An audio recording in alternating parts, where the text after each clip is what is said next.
Hey, what's going on, everybody? My name is TJ Jones, and welcome to episode number one of the Therapy Couch Podcast. This podcast is dedicated to all the individuals out there that struggle with anxiety, depression, like myself.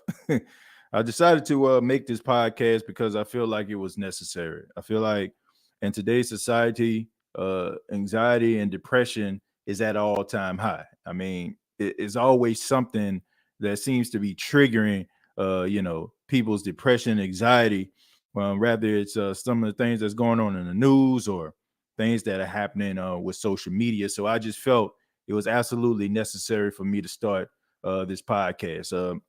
For all those that are checking this out on the State of Saints podcast page, we won't be talking about football. The only reason I decided to launch it on this page is because a lot of people aren't familiar with it, and this is the first episode. So I just want to, give everybody a heads up. Any questions that regard the New Orleans Saints won't be answered on this episode. So just want to let that be known right now. But the title of the first episode is Little Big Ear Boy. The reason I decided to name that Little Big Ear Boy is because that represents me. For those that may not know, growing up as a kid, I was picked on constantly because of how I looked. I just so happened to have like really big ears, and I used to get talked about quite often. And it really did affect me. You know what I'm saying? It affected me really badly. It was times where, I was so upset about what people thought about me, I would break down in tears because, of what people would say. I'll never forget, I was actually in first grade and there was a project where we were supposed to bring a picture from home.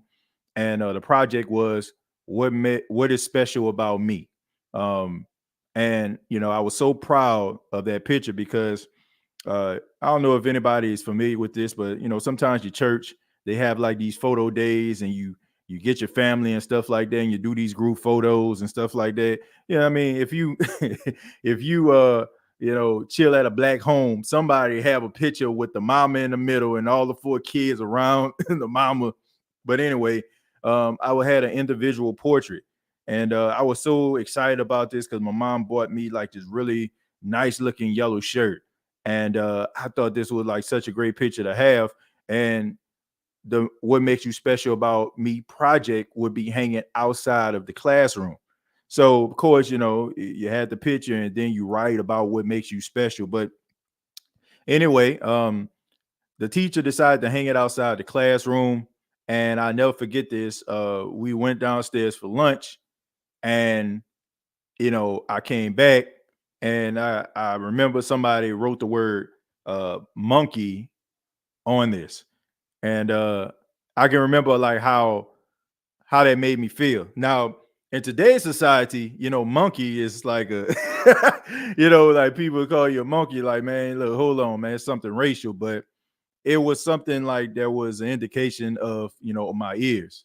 And that was like one of the first times like I really felt like ugly for the very first time. And it affected my self-esteem and throughout elementary school and throughout middle school because most of the people that you go to elementary school with, you go to middle school with. I mean, this stuff follows me, and it messed with my confidence. I mean, I used to, I did not have any confidence when it came to like girls or anything like that. I was the dude that was writing the letters and stuff like that. It's probably one of the main reasons why I'm such good at writing now, because I was afraid to approach a woman or approach a girl at the time because of based on how I looked. And I remember I made my mom so upset, because one day, I got teased so badly, where people was calling me ugly.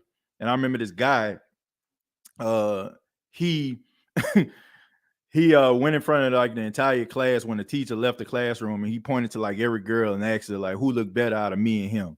And like every single time, like the girl would say like he looked better. And like I said, man, I remember going home and I remember asking my mom why did God make me ugly. And I remember my mom being like scathing mad about this. Like I'm talking like absolutely ticked the freak off because of this. And she was like, God made you the way that you are. So how are you upset? You know what I'm saying? How you let somebody that don't even matter make you upset? You would think that conversation would get you all fired up. And in a way it did. Because, you go home, you're all excited. You know what I'm saying? Your mama then gave you this pep talk. You ready to go back to school. And it didn't help. Okay. It did not help at all. And it affected me for a very, very long time, like into my adulthood. Even like some of the relationships that I was in, it affected it. It wasn't more so about, it was like, how you choose a person or they choose you. It was nothing like that. It was like pure desperation. You know what I'm saying? Just anybody that just so happened to like me or give me a little bit of attention, I would try to exhaust my attention into them. And I just really didn't have any type of confidence in myself at all. Um, one of the things that really got me through was my ability to like do public speaking, my ability to like, you know, mimic what I hear on the radio, which kind of, got me into what I'm doing right now. But it was ways of me creating this world that, I didn't have to live in a world that was filled with like people talking about me and really, you know what I'm saying, like really just really getting to me, you know what I'm saying? So yeah, like I said, in my adulthood, it wasn't about me making the best decision. And I was making, decisions based on whoever felt some way about me at the time, even if it was a good fit at all. You know what I'm saying? Like, and I remember my sister, you know what I'm saying? Like I was probably like about 24 or 25, and I still was battling with the self-esteem. And I owe my sister a lot to this because she said, you still got that ugly boy syndrome.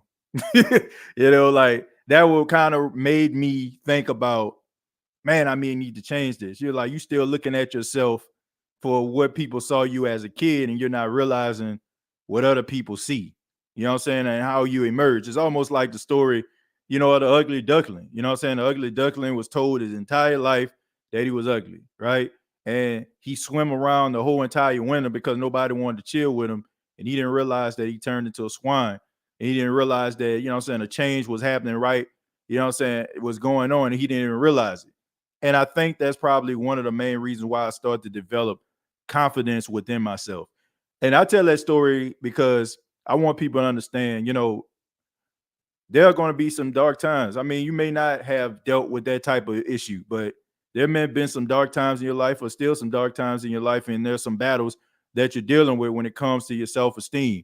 You know what I'm saying? Rather it's the confidence to go out here and try to go on a venture that you wanted to try. Rather it's somebody that you may like, you know what I'm saying, or something that you're actually into, and you're so afraid of the failure. You know what I'm saying? Maybe somebody told you that you weren't good enough. Maybe inside you feel as if you aren't good enough, but you have to have that level of bravery within yourself to be able to think outside the box. I will say this about the podcast. The reason I decided to start the podcast and really start to really aggressively pursue interviews and really, constantly like pursue like, things that I probably wouldn't think in a million years, a couple of years ago I could do, is because I approach things with a fearless spirit. And I encourage people to embrace all of the things about yourself, right? And bottle all that up and build up a level of confidence that the world has never seen. And it's okay to fail. You know what I'm saying? It's okay. You know what I'm saying? And it's okay that people may say some things about you. It's fine. But those things help to build you and make you who you are.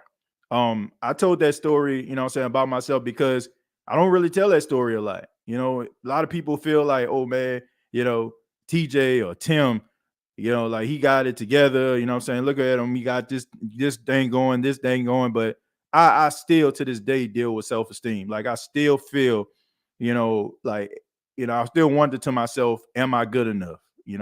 Am I working hard enough? Will people like that? And it's okay if you feel that way because we all go through it. But hopefully that story can encourage somebody and help somebody along the way. I just wanted to share that little story right there. But I want to give a special shout out to everybody that's still here. I really do appreciate that. And once again, the reason why I decided to do the Therapy Couch podcast on the State of the Saints is because I didn't really tell people about the podcast YouTube channel, and I wanted to give people opportunity to give it a shot. I put the link in the description of the show, so you can click that link and you can subscribe to the channel. And I'd like to hear from you, man. Like just different. If you have something to say, or you just don't have anything to say, just sit back and just enjoy. But this is a podcast that's designed to deal with some of the pressures of the world. You know what I'm saying? Like I'm not going to be out here trying to, I ain't trying to know everybody business or anything like that, but just a safe space because man, it's tough out here. You know what I'm saying? It's rough and we go through a lot of things in life. And sometimes we feel like nobody is listening, like nobody cares. So hopefully, you know what I'm saying, this podcast can encourage people. I plan on, getting different guests that deal with mental health and also like work on different mental health exercises that can help benefit you. It may not, but we're going to be giving it a shot. All right. So just wanted to let that be known. And thank you for everybody that's still here. You were always great. Small minds just can't see it. Yeah, I mean, at the time, that's my mom for those that don't know. But at the time, I didn't see that. I didn't see my work. You know what I'm saying? I didn't. And I'm gonna be real. And sometimes it's kind of hard, like because growing up, I mean, we didn't have social media growing up, but there still was this social media feel. And the only thing that kind of got you away for those that are like my age, like in your 30s or 40s, was the weekend. Especially if like you dealt with situations like that on a weekend. You go home, you be around your family and people that love you, and they basically spend the entire weekend trying to like, instill a level of confidence in you to get through Monday, you know what I'm saying, to get to Monday. And it just felt like it was happening like all over again. And like I said, it's kind of like that social media pressure when you get there and a bunch of people like reinforcing one person's thoughts. It can get to you. Like I mean, you can be the strongest person in the world. It still will affect you, and it did at that time.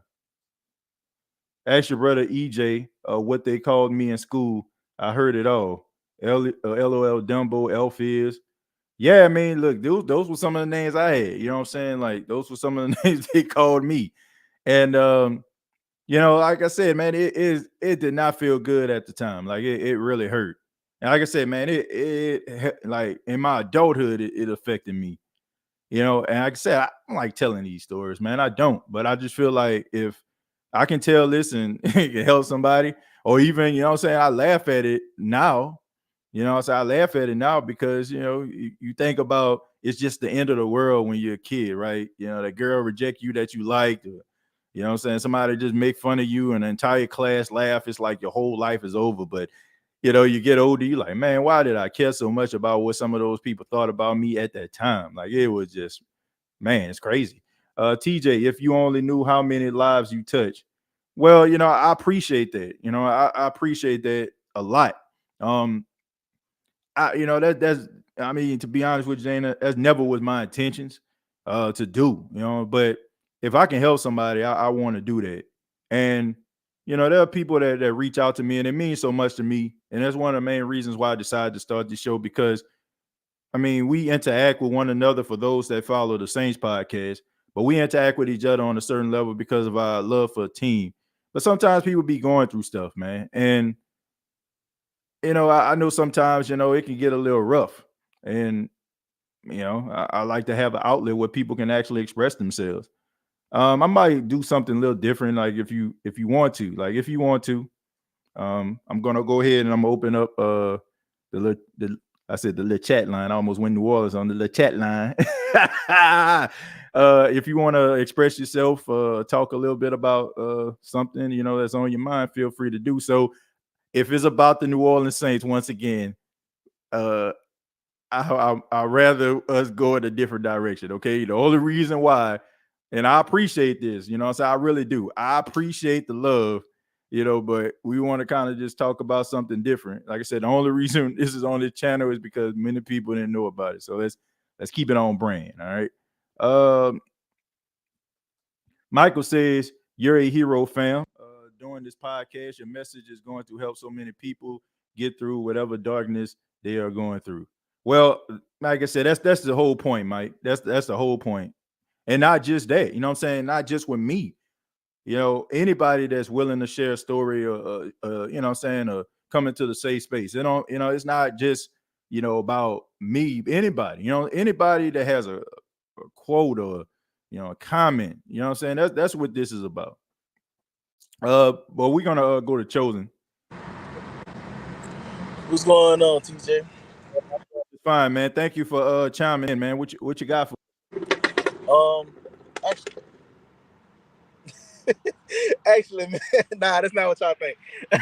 but yeah, but yeah, man, I'm glad you're starting the podcast talking about stuff like this, man. That's pretty much what I got in the works with chatting with Chosen was supposed to be about, is something like Mm-hmm. that. But it just touched on everything. It's whatever you want to talk about. Right. But you being called those names, bro, it made me think about to back when I was in elementary school, man. Like you say, TJ, I'm from Baton Rouge, bro, and it's and just like New Orleans, you know what I'm saying, you got your areas that's sightseeing, and the other times you got hoods, you got your ghettos, you got your poor areas, Mm-hmm. you know what I'm saying. And I come from the slum areas out here in Baton Rouge, you know what I'm saying. And Right. so, not having much, I lived with my grandmother, and living with my grandmother, you know what I'm saying, it was a lot of us in one house, you know what Mm. I'm saying. So you got this little 2 bedroom house, but you got about 6 people standing there, you know Mm. what I'm saying. Like you gotta understand, like that's a long line waiting to get to the bathroom and everything, man. You know what I'm saying. And Right. we didn't have much, so sometimes, man, we used to have to go to Goodwood places to get school clothes, and try to find shoes from like little Salvation Armies and stuff like that, bro. And I used to go to school with kids, and they got on, you know what I'm saying, they got J's, they got phones, they got Harachis, you know Mm. what I'm saying? Mm. And it's crazy, bro, because once they figured out the background I come from, man, they get picked on. Oh man, you poor. And kids can be cruel, bro. Like, Man, kids yeah. are cruel. That's Right. like the worst type of pain, bro. And it's like I can remember, man, going to school every day, begging my mom, God rest her soul, you know what I'm saying? God rest her soul. I Yeah. remember going to school or telling my mom, I don't want to go to school today. What's wrong with you? You're sick? Yeah, I don't want to go. I don't want to go. Yeah. It was times to where I remember this one dude in 6th grade, bro. Yeah, it followed me out of middle school, like you said. I remember one time in 6th grade, man, this dude really had me crying in front of the whole class. He just was a Mm. bully. I mean, I Yeah. got the glasses on, I got my shirt tucked, pants up here. I'm like as geeky as it could be. You know what I'm Mm. saying? I'm just the stereotypical geek that you see on TV that they per se. That was me. I had the Mm. big glasses, I had the little shirt, I had the little weird shoes, you know what I'm saying? And I'm in school, and the dude made fun of me. The dude made fun of me. Dude made fun of me. Mm. And so, you know what happened, TJ, bro? I never forget my turning moment. I was on the Right. bus, Mm-hmm. and they was just letting me have it with jokes. And I said, "What's the worst that could happen?" And I guess they was doing your mama jokes. You know how Right. they go. I guess they was doing Yeah. your mama jokes. Yeah. And so, and I quietly said to myself, "Dude said something about moms." I said, "Yo, mama." They say, Mm. "Ooh." And from out of nowhere, I just every joke I thought I had, everything I thought I had, just lit into them, lit into them, lit into them, lit Right. into them, lit into them. And ever since then, you know, when I got on the bus, they wanted to joke. They were like, "Well, you better shut up." For y'all to know, Chosen Kingston is not my real name. That's my stage name because I do music. My real Yeah. name is Brian Plant. Mm. So when they Yeah. get on, they be like, they used to tease me about that because my last name Plant. Oh, photosynthesis. Go plant yourself in the seat. you know, you know what I'm saying, man. So I get on the bus, they be like, "Oh, they go Plant Man. We're gonna get Plant Man for you." And you learn to embrace that, man, over time, Yeah. because it's childish. And before then, that confidence, bro, that instilled in me, it Yeah. moved over to that. And then my weight, I was a pretty big guy. I was Mm-hmm. a pretty big guy then, younger. Right. And so, and I found my niche with music as an outlet to cope with the depression and to cope with the kids teasing me, Right. because I used to, they used to talk about food when I was rapping, and they Mm. was like, "I bet you could make a whole song about food, huh, fat boy?" And I Mm. said, "You know what? I probably could." And I started freestyling about food. And they were like, "Hold on, hold on. You really could rap?" And I took that to the next level. Started rapping, Yeah. transitioned to other music. Went to Scotlandville Magna High School. My Right. pinnacle moment, TJ. I had another moment, bro, where I felt my lowest. Mm. I'm in high school, senior day. All Mm. the seniors, so they balling crawfish. They got the DJ out there, Right. and the DJ was a hot local DJ down here in Baton Rouge. Right. And everybody knew this DJ. Everybody knew that he gonna do one thing. If you could spit, if you could sing, come on down. Mm.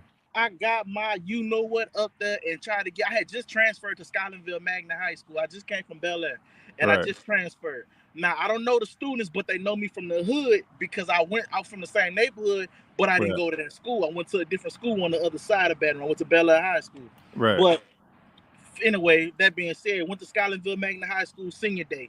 The performing. I rap. I'm spitting my bars. They booed me, bro. Booed. Mm. Not because I was trash. They didn't know me. They didn't know you. Yeah. They didn't know me. And Yeah. I seen one face in the crowd, and she was considered the best rapper in the school at the time. Mm. Actually, she was one of Boosie artists, first Right. female artist. And so I'm doing that, and I see her look in her face. I'm like, damn, even the rawest girl in the school scene, what a coolest rapper, I never get her respect. Right. I remember I left senior day. I called my grandma, told her to come pick me up. She said, senior day over already? I said, you gotta come get me. I Mm. went in my grandma's room that day. I cried. I ripped all my raps up. I said, I'm trash. This ain't for me. This Mm. ain't for me. If I would allow them to determine who I was, I probably wouldn't do what I do now. Y'all never hear the Eli Apple diss track. So when I Yeah. do stuff like that, all that come from pain and aggression. I remember getting talked about. So when he said that, I felt back. You just like that bully that I had to deal with when Right. Eli made those comments. So I used that as fire. And ever since I got booed off stage, and I went back and I talked to the person, I talked to her. I said, you know what, you still want to do music with me? She said, you good. She said, even though you got booed, it's not that you act. They don't know you. That's how they is over here. She told me, Yeah. keep doing you. You're gonna be Yep. great one day. You're gonna be Yep. great one day. And I Yeah. fast forward years later, DJ Slab checking me out. Juvenile coming and show love because he heard what I did with the Eli thing, and I'm taking his music thing more serious, bro. So I just want Yeah. to tell people, don't matter what nobody say about you or where your past come from, it's not how you start, it's how you finish.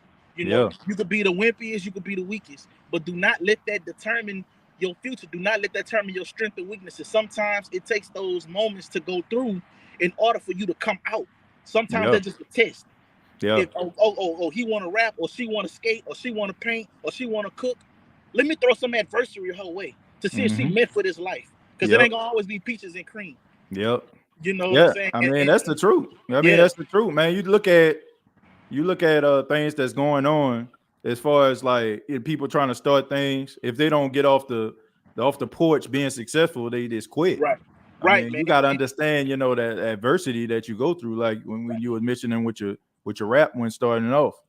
Yes, sir. And those adversaries, bro, it Yeah. makes you I promise you, it makes you. Me being called fat boy or plant man, I embrace that now because Right. at the end of the day, they weren't lying. That's who I was.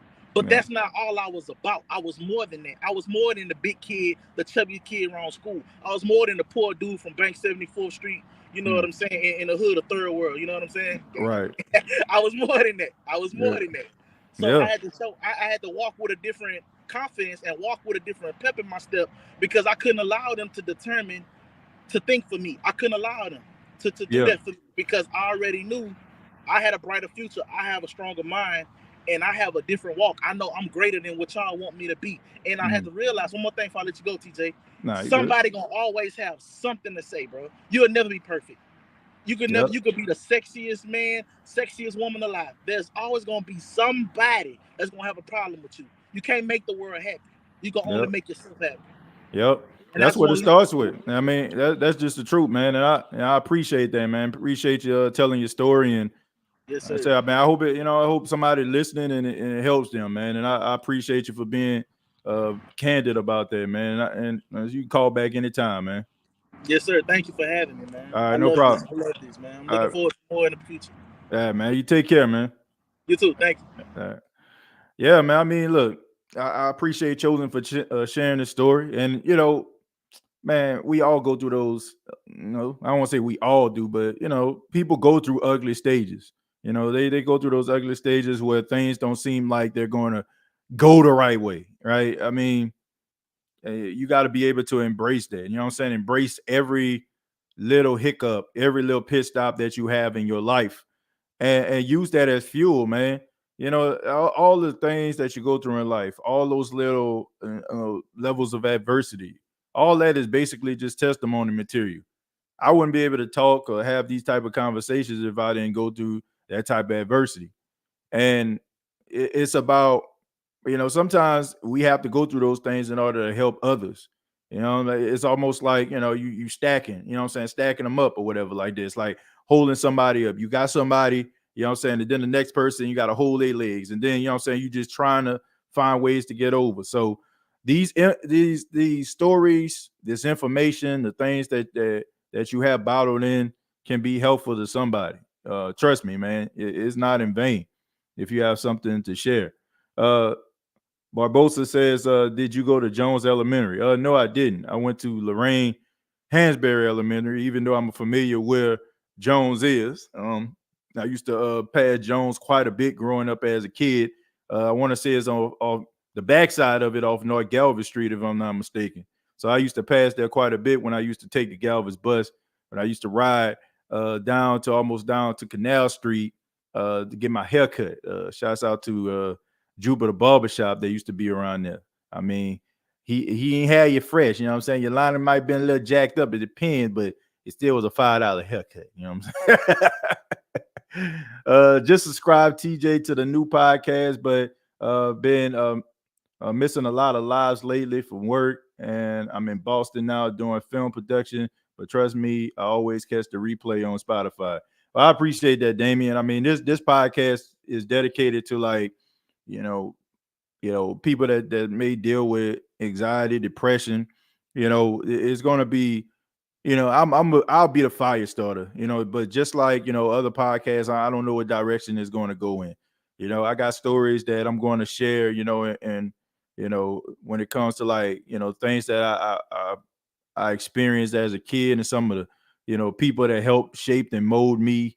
And then some of them ain't gonna just be just a bunch of serious stuff, man. I got some funny stories, man. I got some funny stories about some ridiculous things that, that I've done, as a kid, that may, that's funny. Of course, it wasn't always, bad times. I mean, I had a really good childhood, and I had a great support system. As y'all can see, man, y'all see how supportive my mom is, and the podcast game. You know what I'm saying? She always in the comments, and all my family is extremely supportive. I mean, even my grandmother, I talk to her, and talk to her about some of the things that I'm doing. So I have a really great support system. Welcome, welcome, welcome, family. Chemo, appreciate you for being here. I appreciate that. Mom says, this is so great. Get it out, people, and heal yourself. Chosen, this is so brave. Uh, your greatness shine so bright. Yeah, I agree, man. I mean, that was a great step that it took, man, expressing those things. And it's not easy. It's not easy. It's not easy for people to, like, really, like, kind of expose themselves. It's not easy, like, especially, like, it's some things that you have bottled up. And once again, I mean, these are stories. I mean, I wouldn't be telling anybody, a couple of years ago, because I was too embarrassed to say it. But of course, I mean, if you think about it, it makes you who you are. It makes you who you are, and that's always a plus. I mean, would you be the person that you are today if you didn't go through some of the adversities in your life? Would you be the person that you are if you didn't trip and fall at one time in your life?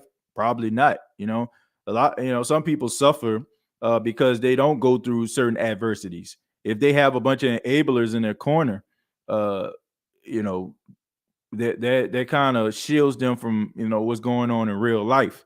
Can't just have a whole life full of yes men. You know what I'm saying? You can't have people just walking behind you. Every time you try to trip and fall, they trying to brace you back up. Sometimes you got to stumble and fall for you to get back up.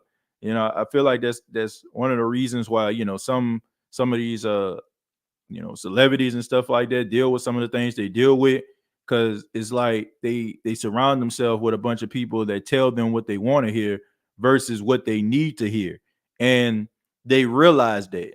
And maybe there's that one person that may be their friend, maybe be able to tell them that real stuff they're not around. They probably push that person aside, or that person's voice is too low because all of the white noise of yes men are around them. And they end up falling by the wayside. They end up falling into vices, alcoholism, drugs, stuff like that. You know what I'm saying? So having like, going through levels of adversity and understanding, helping to understand yourself. Because that's what it's all about, understanding yourself. Once you understand yourself, then you're able to make those corrections. The worst thing that you can do is feel like you got everything figured out. And the worst thing you can do is surround yourself with people that tell you, even though you don't, that you have everything figured out. It's the worst thing in the world. Um, you right about that, Chosen. I guess we got to get into the part where, Chosen was talking and said, thank you for sharing your story, Chosen. Thank you, Mama Jones. Thanks, Dana. And we got quite a few people in here right now. Just, I appreciate everybody, you know what I'm saying, for, sharing their stories and being here. As a person who struggled with anxiety and depression, hearing these stories is touching. Yeah, I mean, I still struggle with anxiety and depression. I still do. It, like I said, it started off as a kid, and I still get affected by that. And one thing that really has me like, depressed, or what I'm saying, with anxiety and stuff like that at times is being too much of a perfectionist. You know what I'm saying? I'm like, I'm really hard on myself. Like, if I feel like I make a mistake or I did something, I said something wrong, it bothers me. It lingers on. You know what I'm saying? I don't care how hard I try to suppress that. No, it still like eats away at me. And and also it's, sometimes, when it comes to like creating content, like I never feel like I'm good enough. Like, I don't care what anybody says. Some people say like, they get behind a microphone, they talk about how great they are and how wonderful they stuff is and all that kind of stuff. Like, I have to kind of push that kind of stuff out because, I really always wonder, like, is it good enough? You know what I'm saying? Am I giving my best? Is it quality work? Like, and it sometimes, what I'm saying, it causes me to have levels of depression. And you see, what I'm saying, other things around you. And that's why, leads me to my next point. For those that may not realize this, sometimes social media can play a huge role in your depression as well. Looking at other people and what they're doing and where they at in their life, it affects you, regardless if you want to believe that or not. Um, those images, what I'm saying, are in your head. They go into your subconscious.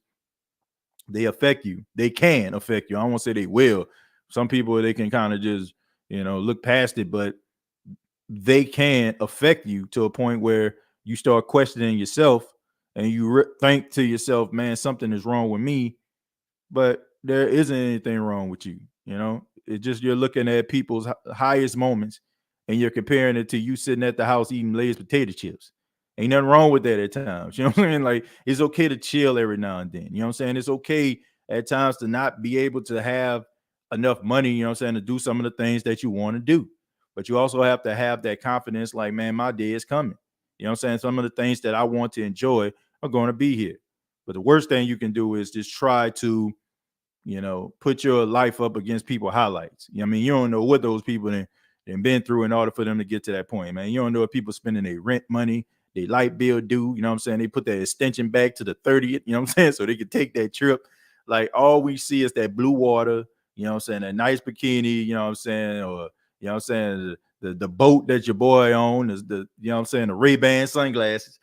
And we just start speculating, like, man, especially if it's somebody that we know or somebody that's around our age, we're like, man, that person's my age, or I went to school with them.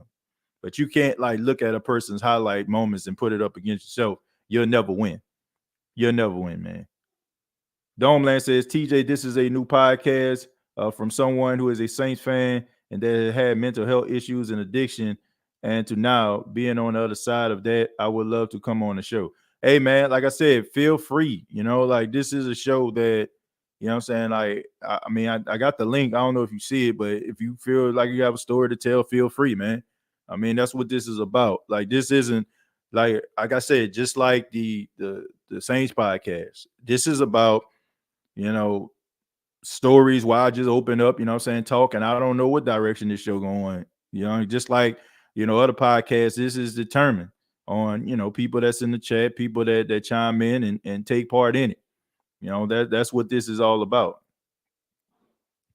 Uh Dana, this is some important stuff. I really agree. God bless you all. Yes, indeed. Yeah. I mean, this is important. I mean, some people, they get a little bit too prideful. They get too prideful and they feel like, oh man, ain't nothing wrong. I mean, it's okay.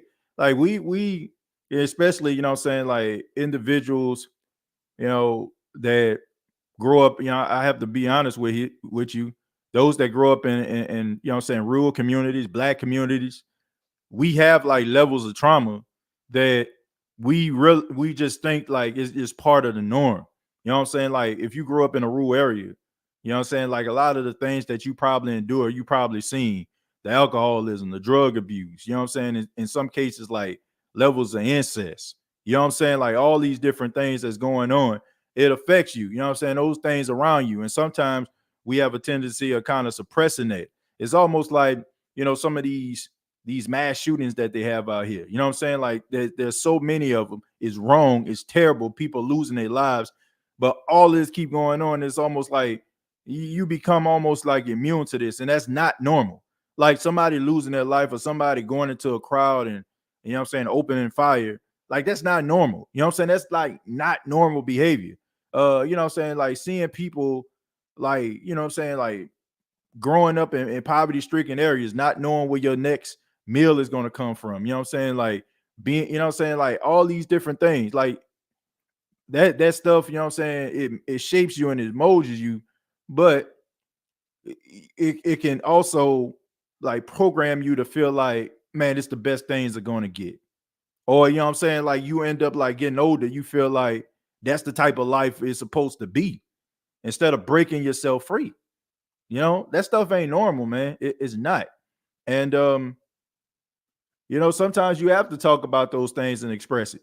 And I mean, like I said, this is no way like a shot at anybody because growing up, people do the best that they can. You know what I'm saying? Like you trying to pay your bills, you know what I'm saying? Your parents trying to take care of you, all these different things. But there's, you know what I'm saying? Like they can't protect you from what you see out in the outside world, especially like growing up in New Orleans.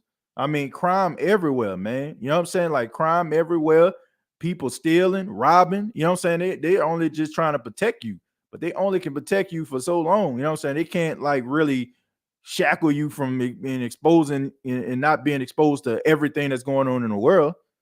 And like I said, it becomes normal, to you when it shouldn't. So a lot of these things like we have suppressed inside of us, we're not talking about because like we're so afraid or we just like, man, this is normal. Like there's nothing normal about that, man. Like there's nothing normal about some of the things that we go through. And sometimes we have to break ourselves free. Like you ever like you know, ever hit something, you know what I'm saying, like a punching bag or a pillow or something like that, and you put everything you had into it, and then finally, like when you got tired, it's like all that pressure got off you. But what happens, like what if you don't have a punching bag? What if you don't have that pillow? What if you never utilize these methods? You know what I'm saying? You're walking around with this bottled up anger, you know what I'm saying, frustration about, if you dealt with like parent, you know what I'm saying, parent issues, you know what I'm saying, like sibling issues, relationship issues, right? You know what I'm saying? Like being hurt, being left, being embarrassed, you know what I'm saying? Being hurt, putting everything that you have into something and it turns out not to be that. And you take that, you know what I'm saying? And maybe you end up being an upstanding citizen of society, but if that situation like revealed itself, it could affect the next opportunity or the next love or the next passion that you have because of the bad experience that you have because you never truly cope with that. So you got to be able to break free of that, man. And it starts by and I'm not telling people to do this today. I mean, I don't know what your breakthrough day is, but it's okay to look at yourself in the mirror, man, and ask yourself, what do you see? You know what I'm saying? What do you see when you look in the mirror? Some people might say, man, I see the greatest thing that ever happened. But some people might say, man, I need to work on this. And I'm not just talking about it from an anatomy standpoint. Looking in the mirror doesn't necessarily mean figuratively. I mean, like literally, I mean, figuratively, but not literally looking in the mirror. I mean, look in the mirror, like reevaluating yourself for the good. You know, right? For the good. I still do also. Yeah. What up, TJ Colorado? Thank you for being here. Appreciate that. Especially if you one of those people who need to feel accepted. And chemo, I'm gonna be real. I was one of those people. Like I was one of those people, man. And that's probably why a lot of my earlier podcast ventures like kind of went up in smoke because I was doing it for more of adulation of people and what they thought about me and what I feel like people wanted from me. You know what I'm saying? I created like a character. That's why like when people hear me talk about, man, this person a character, I know what I'm talking about because game recognized game. You know what I'm saying? Like I was that person. I don't want to say I was trying to find myself because in a way I know who I was and I knew what I was doing. That's why I tell people like if you're going to go out here and start something, like don't look at what other people are doing. And definitely don't try to mimic those people, right? But I was that person. I was that person that tried to look for validation, for acceptance, to make, people feel like I was more than what I actually was. Seriously, you know what I'm saying? Like I was that guy. You know what I'm saying? Like, oh man, I got this going on. I ain't got nothing going on. You know what I'm saying? Not a thing. Man, this popping off, man, ain't nothing popping off. But just wanted to sound more important than what I actually was. What broke me out of that was number one, my wife. Um, because as quiet as my wife is, you know what I'm saying? Like for those that may know my wife, very quiet, don't really say much of anything. Some, you know what I'm saying? She'll never be on camera, ever. If she think that she in close to the camera, she gonna stop. But she is very frank with me. You know what I'm saying? And she knows me. Like one of the top 5 people or top 3 people that can actually calm me down from any situation. She made me look at myself and say, man, who are you trying to impress? What are you trying to do? What are you trying to do here? You know what I'm saying? Like, how did that work for you in the past? It didn't. You know what I'm saying? Like, why are you doing this to yourself? And you know what I'm saying? It helped me to reevaluate the lane that I wanted to be in. And it made me like kind of rediscover a passion. I get into like the things that kind of happened that led to that particular point with, the broadcasting and the podcasting thing, because there was a time, and I tell this story, some of y'all probably heard it before, but there was a story where I was just going to give up broadcasting altogether. I'll say that story for another episode. But yeah, man, I was one of those people, man, I was looking for validation. Like I wanted people to like me. I wanted people to accept me. You know what I'm saying? I wanted to be the next Charlemagne the God. I wanted to be the next Howard Stern. You know what I'm saying? I wanted to be like I was like one of them shock jocks. You know what I'm saying? Like trying to create this character for people to like me. You know what I'm saying? The best thing about doing broadcasting now is I'm unapologetically me. I'm me 100%. Like whether you like thought the show was like bomb that day or it was, wasn't the best, is me. And that's one thing that I actually enjoy. Like I enjoy the fact that, I give you all me. And when I'm not feeling it, I don't. Facts, TJ. And I always tell people half of the stuff they see on social media be straight cap. Oh yeah, absolutely, man. Absolutely. Um, it's not real. It's not real, but we have programmed ourselves once again to make it feel like it's real. And like I say, man, I'm not picking on anybody because everything that I'm saying, I was that. You know what I'm saying? Like I was the one looking at it. I was the one spending hours on social media. I was the one getting all bottled up in anger and hate. You know what I'm saying? Like trying to spew some nonsense. Now I didn't go, you know what I'm saying, like off the rails like some folk did, but I definitely, you know what I'm saying, like was feeling the effects of a fictional, you know what I'm saying, reality. Because we think, you know, we think that social media is real, right? You know what I'm saying? Like people standing by the water, you know what I'm saying? Like the water just, sun cascading off the water and they got their back turned. And how many pictures did it take for them to get that? How many filters did it take for them to get that right lighting? You know what I'm saying? Like how many things that they had to do in order for them to feel socially accepted by you, or you know what I'm saying, or you know what I'm saying, or their objective is for somebody to be envious of them, right? One like I mean, I'm just this was me, and like I said, if this is you, I'm just encouraging you to not be that person. It's not real. It's not real. Good topic, TJ. Yeah, I appreciate that, Jared. Thank you, man. Thank you for being here. By the way, thank you for being here, man. Preach, TJ. I love this for real, man. Like I love this too, man. Like I said, it's not going to be a show that happens like how it is with the State of the Saints, but it is going to be once a week. It is going to be once a week. I'm not like honestly, I'm not. I don't care.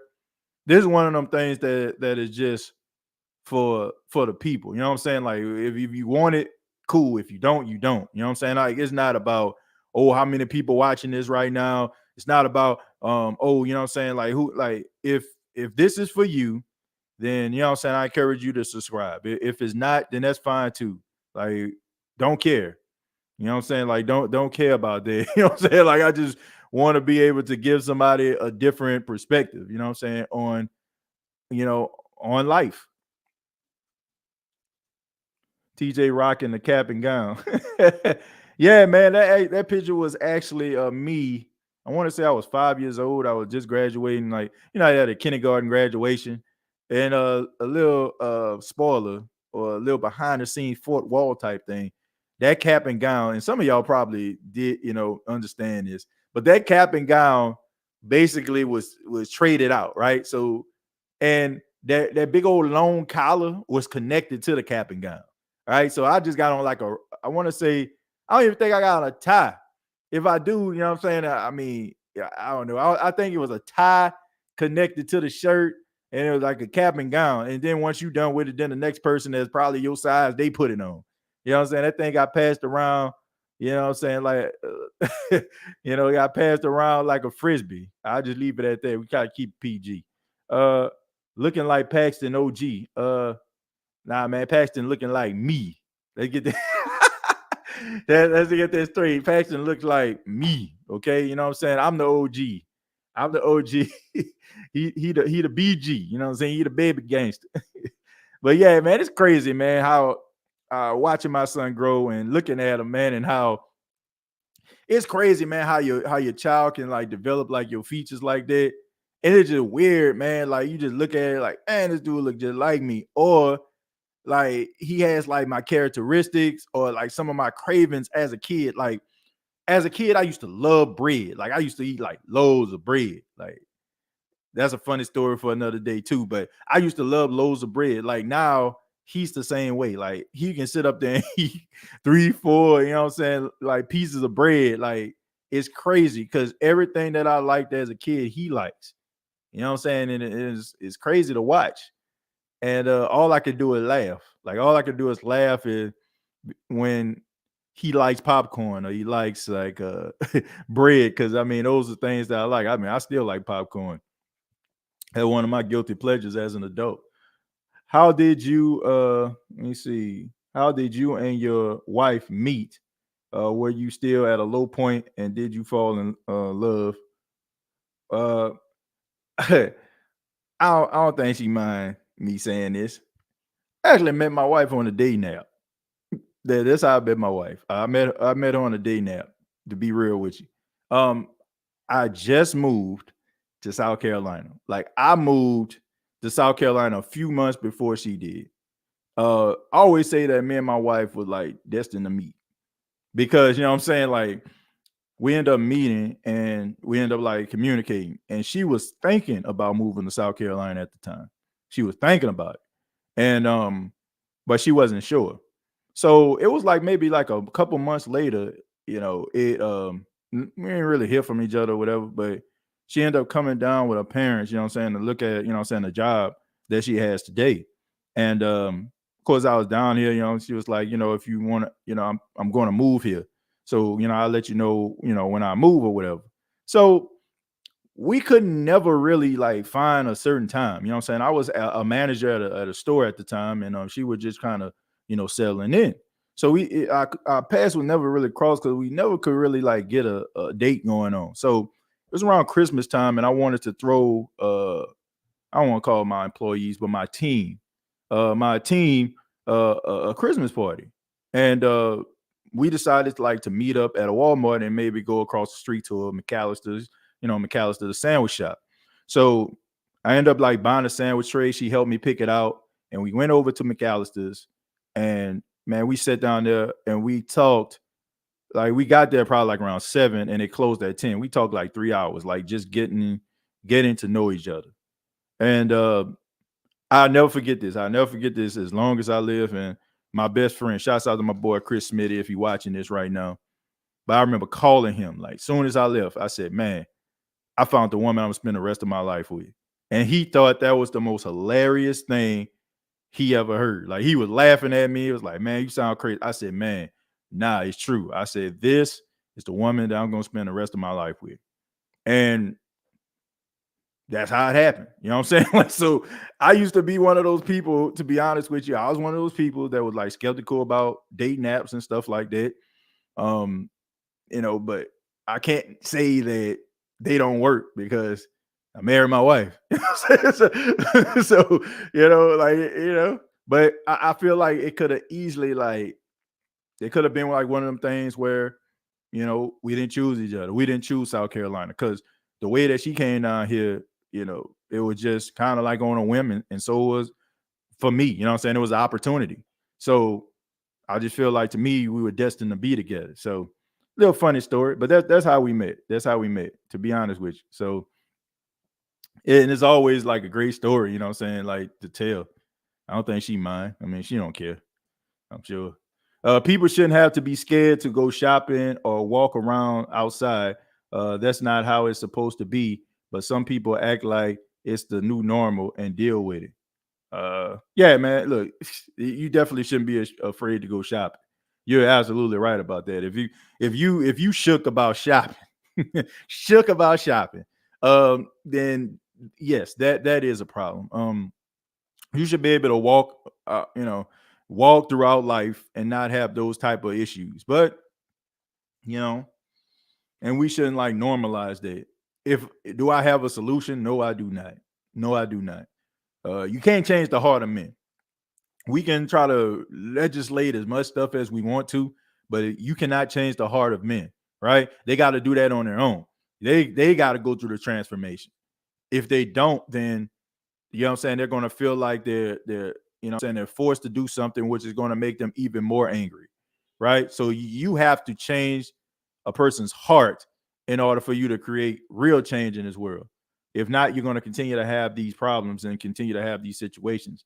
My wife has a lot to do with my happiness. Since my family and I are not as close as I would like, still bothers me at times. But I look at it like I have my own family now, so do what wasn't for me. Yeah, Kimon, look, growing up, man, I didn't have my dad in my life. I met my dad when I was 23 years old. Um, but I mean, it helped me to be a more involved uh, father. And I say my grandfather is one of the main reasons why I try to be a more involved husband. Like my grandparents have been together for, I want to say 58 or 59 years. They've been together for a long time.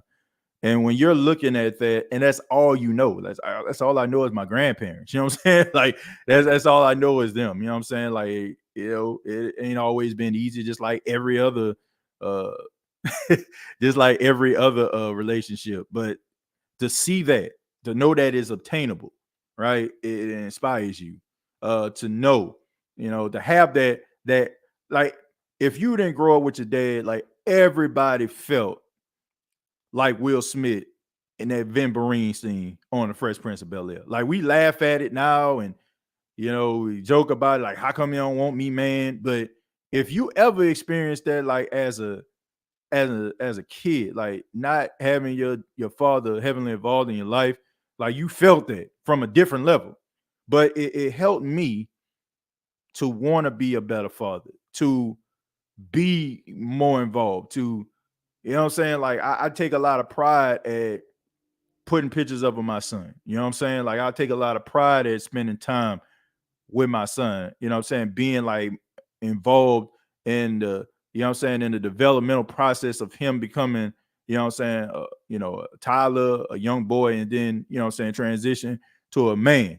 I take a lot of pride in it. And like I said, it fueled me by, you know what I'm saying, not really experiencing that. Like I experienced it like from a motherly standpoint, you know what I'm saying? My mom, you know what I'm saying, was always there, always gave me her best, like gave me her last in case.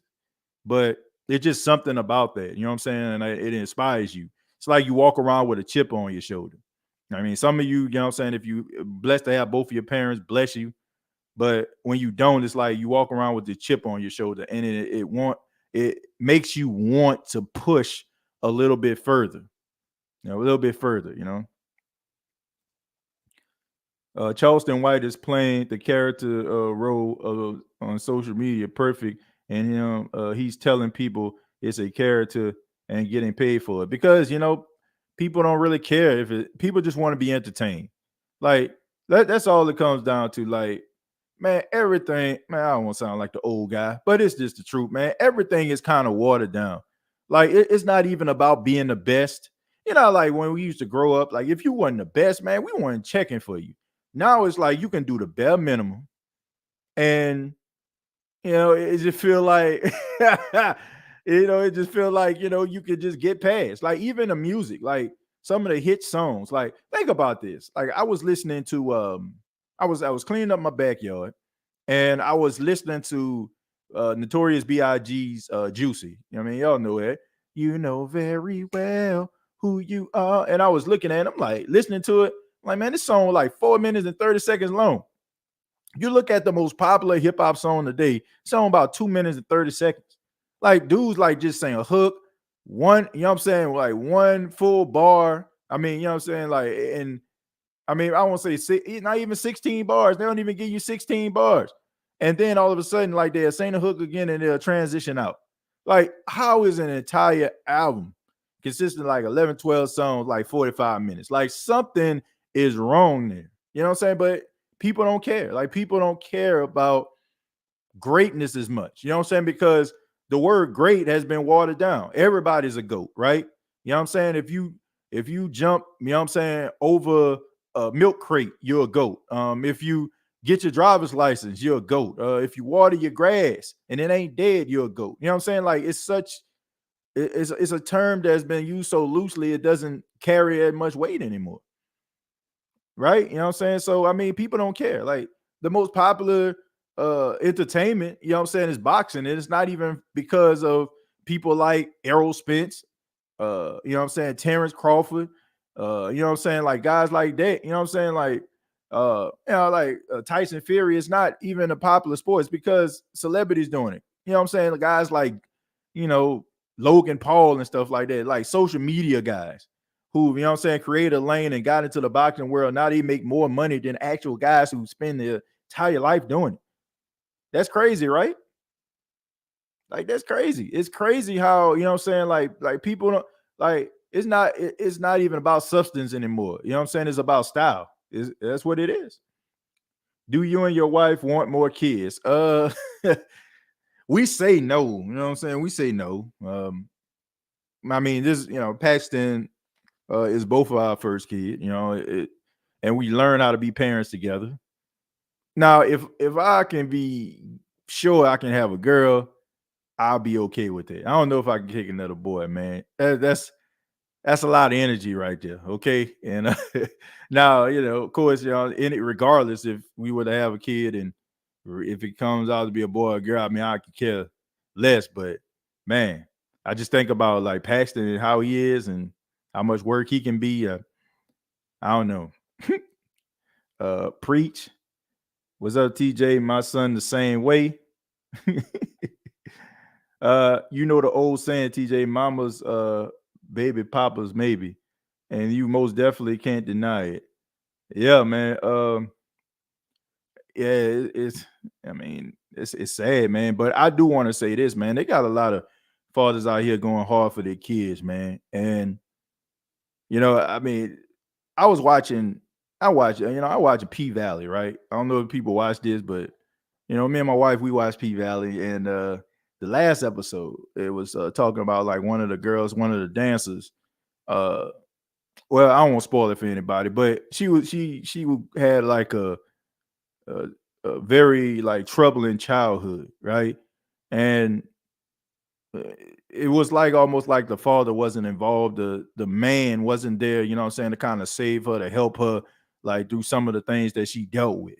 And it was like, where of all the men, where are they? Like, I'm right here. You know what I'm saying? Like, like if my son stumble and fall, I'm right there. If I just so happen to have a daughter, you know what I'm saying, I'm want to show her like how, you know what I'm saying, a man is supposed to treat a lady, you know what I'm saying, by looking at how, you know what I'm saying, I treat their mother. You get what I'm saying? Like, so I do feel like some of us who are like heavily involved in our kids' life, I think we kind of pay the price. It's almost like the good got to suffer for the bad. And I don't want to be put in that category. Now, if you're a father and you trash and you're not there for your kids, then I mean, I ain't got no sympathy for that. I don't, you know what I'm saying? Because I don't feel like there's an excuse in the world that you can come up with, you know what I'm saying, that you can be like, man, I wanted to, nah, man, I wanted to, or whatever. Now, I don't know, man. I just feel like, what would I do if, I couldn't see Paxton, if me and my wife, just so happen to, have a separation, you know what I'm saying? Like, what would I do? Like, it was not nothing I wouldn't do to try to make sure I ain't involved. But I guess, you know what I'm saying, like, a lot of these guys, we get a bad rep. They got some guys out here going hard for their kids. They do, you know. And I just think that, the stereotypes reign supreme. Truth episode turns on the waterworks every time. Yeah. I mean, man, they got people out here going hard for their kids. They giving you 8 bars. Yeah, that's about it. That's it. That's about it. That's all they giving you, man. Not much. We live in a society of mediocrity. Yeah, I mean, that's just the truth. Like I say, you accept anything. They accept anything that gets thrown at them. And like I said, the words are used loosely. Like, nobody really taking anything too serious. It's all about like grabbing a dollar, willing to sell out, willing to be anything they need to be in order to make it. Like, I don't know, man. I don't know how people can look at themselves in a mirror and some of the things that they decide to do in order to elevate themselves. I couldn't. I couldn't consistently. You know what I'm saying? Do I want to be successful? Yes. But am I trying to sell myself short to do it? Or, like, I'm look, there are always going to be things that you have to comply with. Like, if you get a job, right? If you get a job, there's some things, there's certain guidelines that you're going to have to fall into in order, you know what I'm saying, to be effective at your job, right? But if it means that I basically have to like completely sell myself out, you know what I'm saying, like water down anything that I do, I don't think I'd be willing to do it. Now, if it's something that makes me better to substitute something that's positive, you know what I'm saying, and make it even more positive, I'm for it. But not, you know what I'm saying, to completely sell out. I can't do it. I got that Rick Ross and Andre 3016 ain't enough on my playlist. Look, I just think that guys took a lot of pride, and it wasn't just about it's just about being out there, right? It's about being out there. Like, let me get on this feature.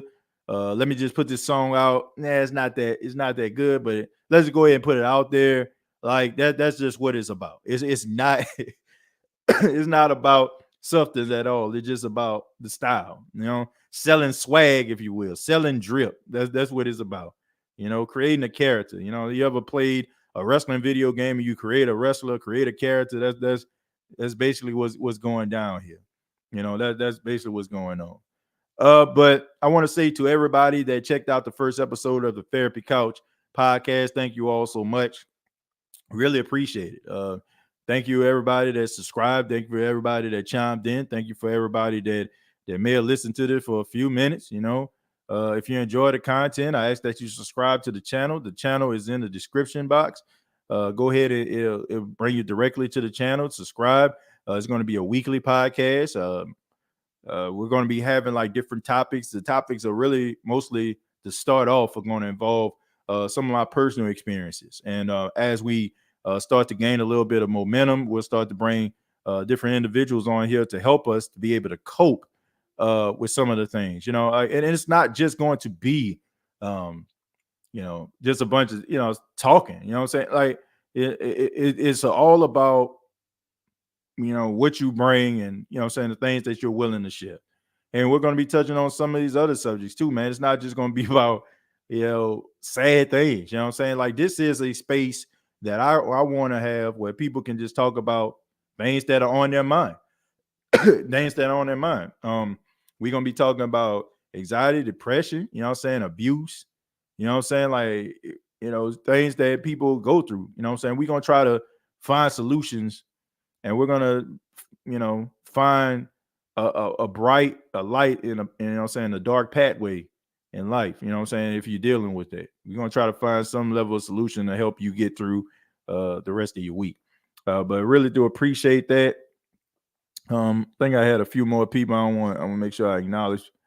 Hey TJ, that would be a great topic for an episode about fathers who's great. Cause trust me, it feels like we get no credit. I know our guys taking care of the kids on their own. Facts. Yeah. I mean, you got that out there, but you know, the narrative, brother. The narrative is that, fathers aren't there. Now they got fathers that ain't there. I mean, yeah, but there are some fathers out there going hard for their kids.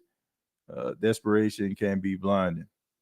Yeah, yeah, that's true.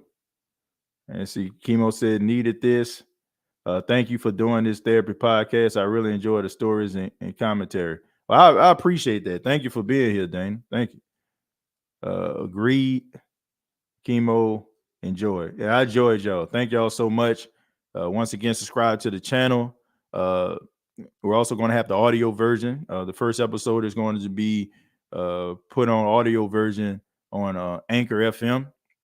Coming up probably tomorrow. I'm going to make sure the audio version of this podcast is available for everybody. So hope everybody has a great morning, noon, night, and I appreciate it, man. Thank y'all so much, and hope everybody stays happy, stays healthy. Peace.